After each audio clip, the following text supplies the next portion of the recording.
Jacob, sorry for texting you while you're busy at work. I know your schedule's packed today and you have a lot to get done this week. Kristen, what's going on? Is something wrong? I just found out I need to head over to my parents' house right away. It's a bit of an emergency, I guess. What happened? Did something happen with your mom or dad? It's my dad. Apparently he missed a step on the stairs and fell. The neighbor called me to let me know he was taken to the hospital. It may get pretty bad, so I'm going to go see him. Oh no, that sounds serious. Is he okay? I'm heading out now to check on him and see how he's doing. What about Manny? Are you taking him along with you? Yeah, I think it'll be fine. I'll bring him with me to the hospital and then to my parents' house. Are you sure? It sounds like a lot to handle on your own. If you need me to come and help, I can leave work early. It's not a problem. No, don't worry about it. I know you have that business trip today.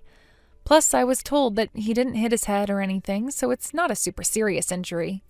The doctor's already treated him, and it seems like he's doing okay. Well, that's a relief. Still, it must have been scary for him and for you. Yeah, it's hard not to worry. But still, I'm a bit concerned about how bad the injury might be. But I figured I'd stop by, check on him, and bring Manny along. Seeing his grandson might help cheer him up a bit. I think that's a great idea. If you're sure it's not too much trouble for you, it could really brighten his day. Thanks. I might stay overnight if things seem like they'll take longer. That's fine. Just take care of your dad and don't stress about anything else. Thank you. I'll head out now. Drive safe and let me know if you need anything.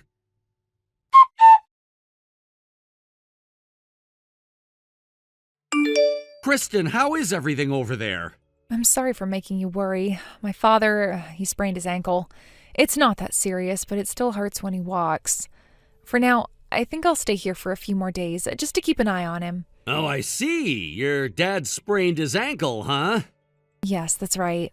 Since my mom passed away, living alone during times like this really becomes an inconvenience, doesn't it? Well, when I rang the doorbell, Manny came running to greet me all hyped up, carrying him on his shoulders, looking all excited. What? With the way he was acting, you could probably come back home now, don't you think?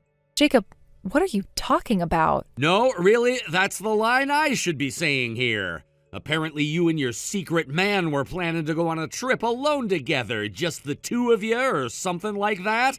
And you plan to have your father watch Manny for you while you're away? Wait, hold on. Are you really at my parents' house right now? Well, yeah.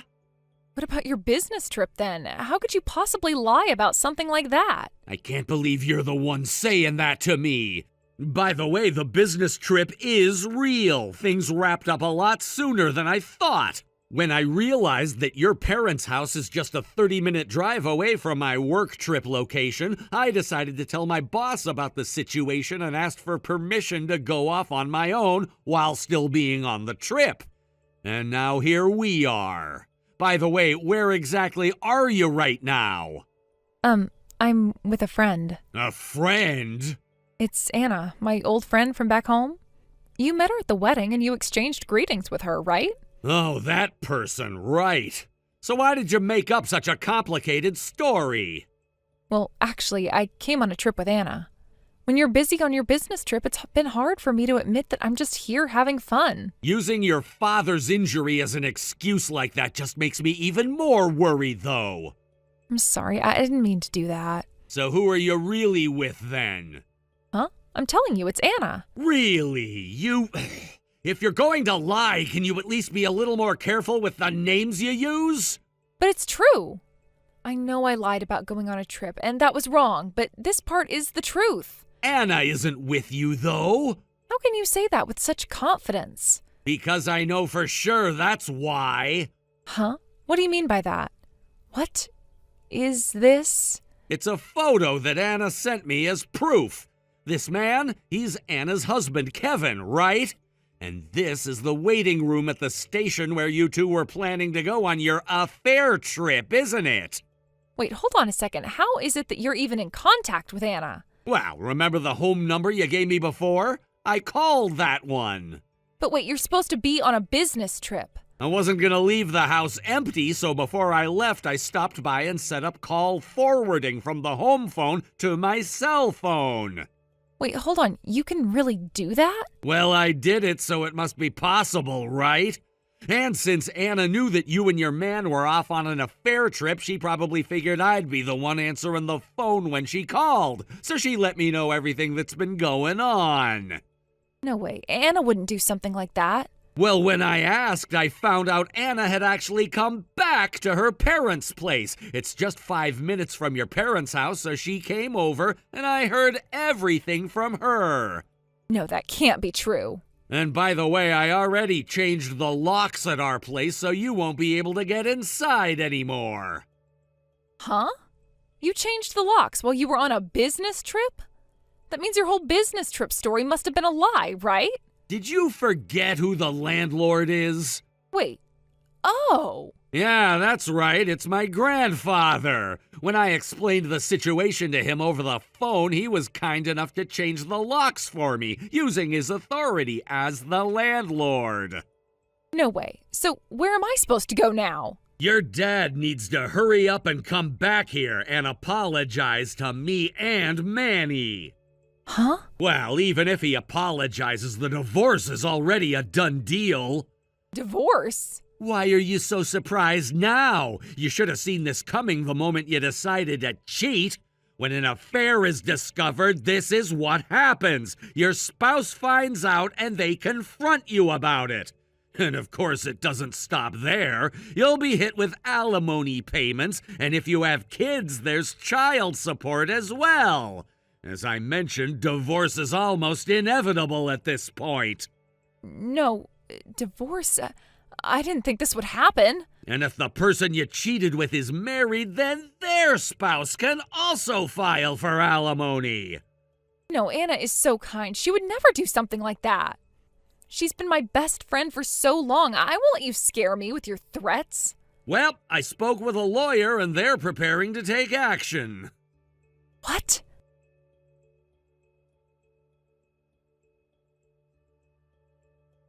Let me talk to Anna for a second. It looks like she's blocking my calls. The lawyer will reach out to you soon.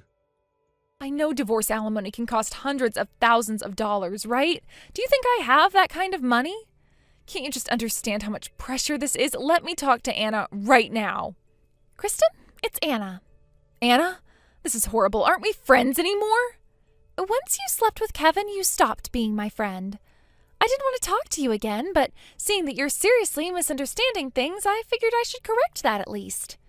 Why are you betraying me? Do you even realize what you're saying right now? You're having an affair with my husband. You've betrayed me first, not the other way around. But we've been such close friends, practically like sisters since we were kids. How could you do this to me? So, does that mean you think it's okay to steal my husband from me? Is that what you think? I thought you would understand. I thought you would forgive me. I was hoping you'd see that it's true love and you'd be okay with it. You must be living in some fantasy world. Even friends have boundaries, and you've crossed them without a second thought. This is not something I'll just let slide. How could you do this to me? What kind of person are you to take my husband from me like this? What about you, though? Taking pictures of Kevin and following him around? Does that make you feel better about what you've done? Aren't you ashamed of yourself stalking my husband like this? What's wrong with gathering evidence when I know my husband is having an affair? Do you think I'm supposed to just sit here and let you get away with it? You're right. I don't want to be with Kevin anymore, but I need proof before I make any decisions. The fact that you're accusing me of stalking just proves how little you care about what's really happening. You need to open your eyes, Kristen. Maybe it's because you're so bitter and unattractive that Kevin's lost interest in you. He's just not into you anymore, and that's why he's turned to me. How could you say something so cruel? I'm not charming, but I'm not going to apologize for it. What about you?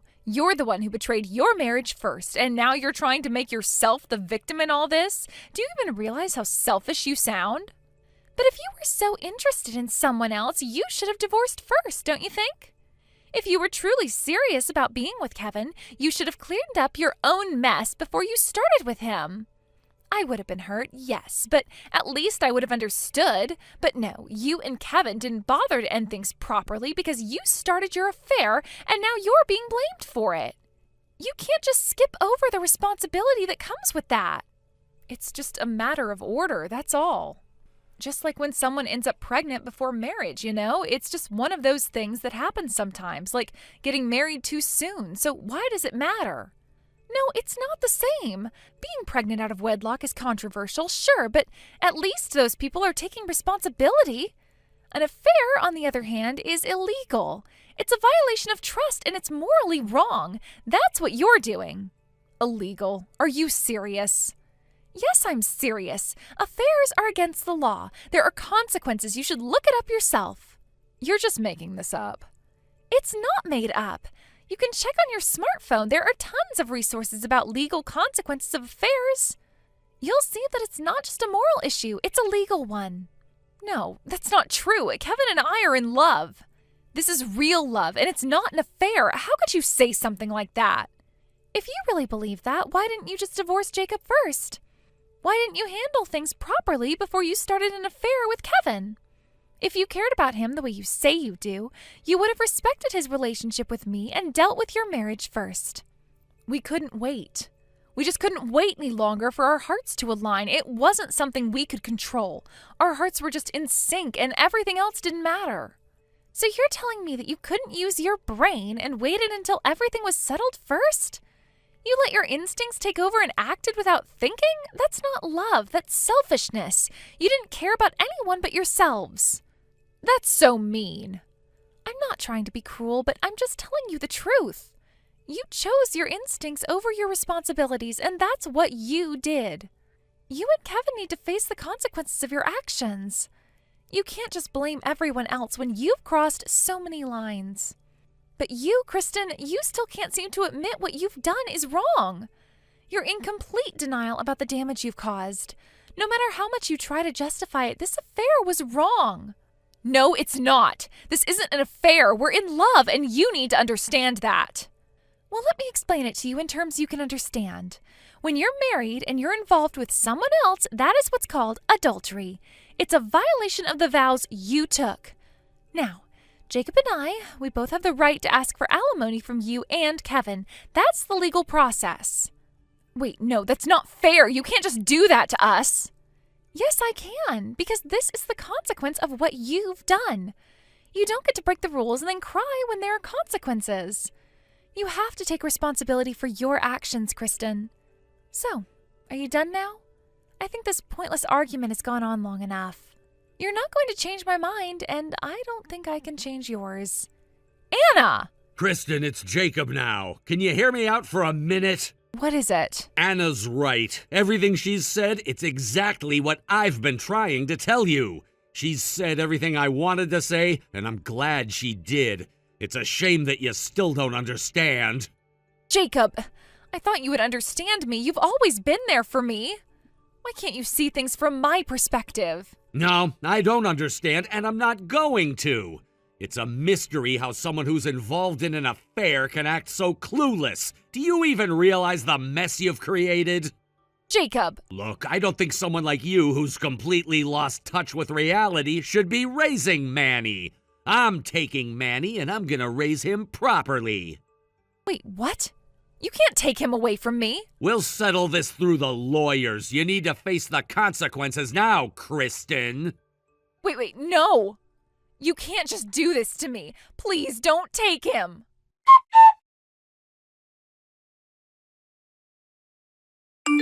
Before long, both Anna and I got divorced. Kristen, despite her numerous objections and resistance, eventually had no choice but to agree to the divorce.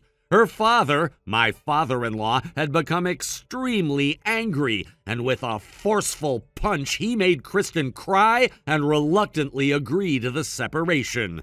It was a moment that was both heartbreaking and overwhelming, as Kristen was left no room to negotiate or refuse anymore.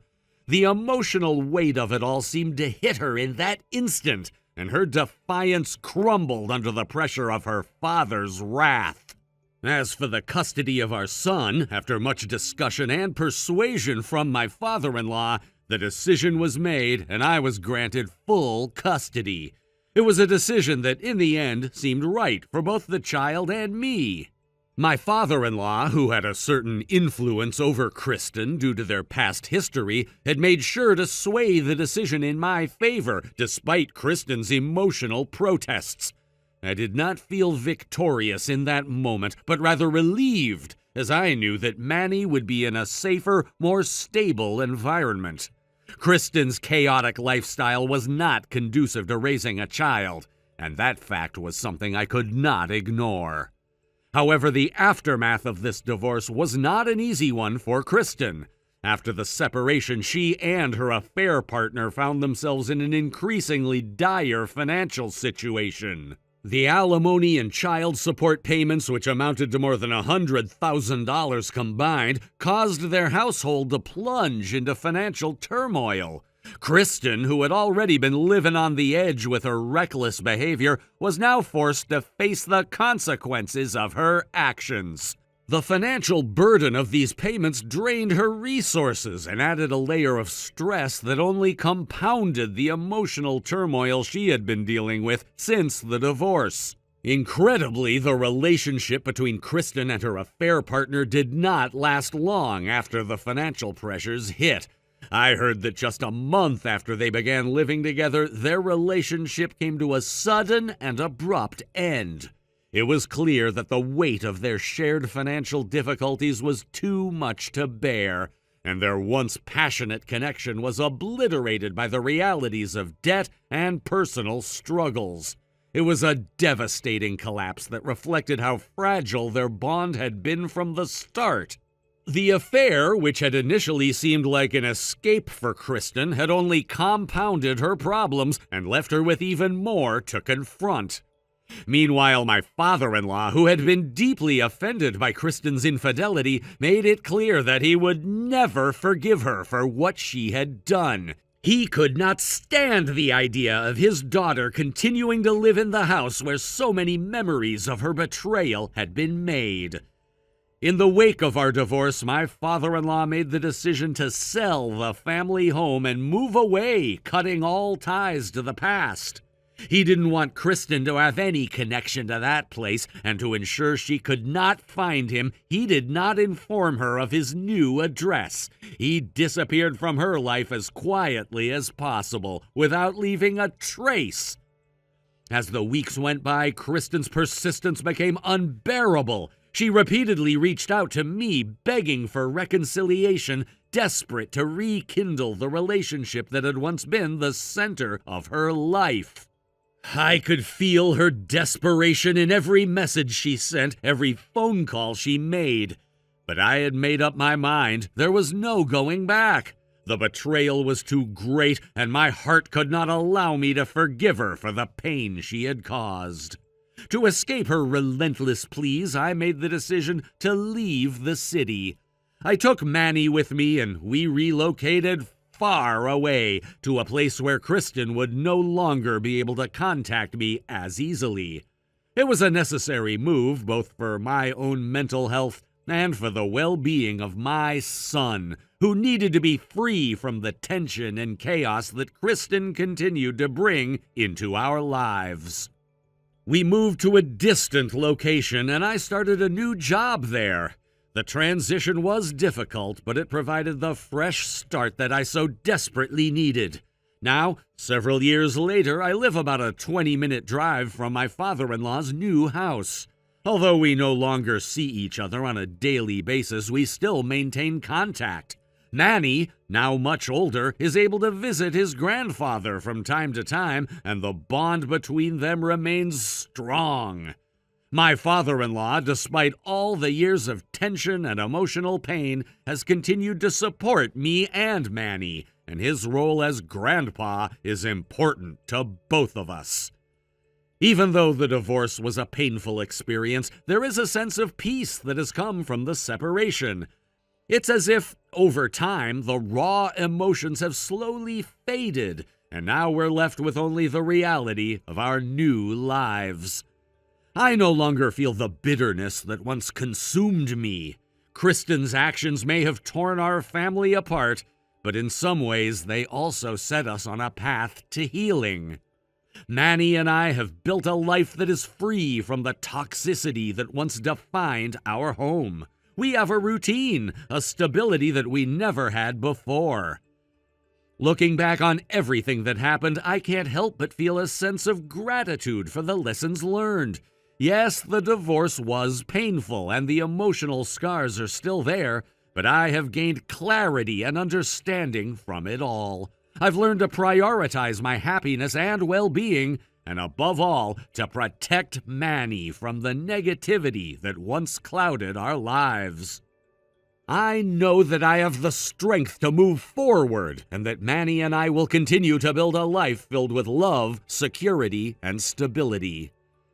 As for Kristen, I don't know what the future holds for her. I no longer have any interest in her life or her struggles. She made her choices, and now she must deal with the consequences. The pain she caused will forever be a part of her, just as it will be a part of me. But I've learned that I can't let her actions define my future or my happiness. I'm moving forward, and I'm focused on the future, on providing for Manny and creating a safe and happy life for him. That is what matters now.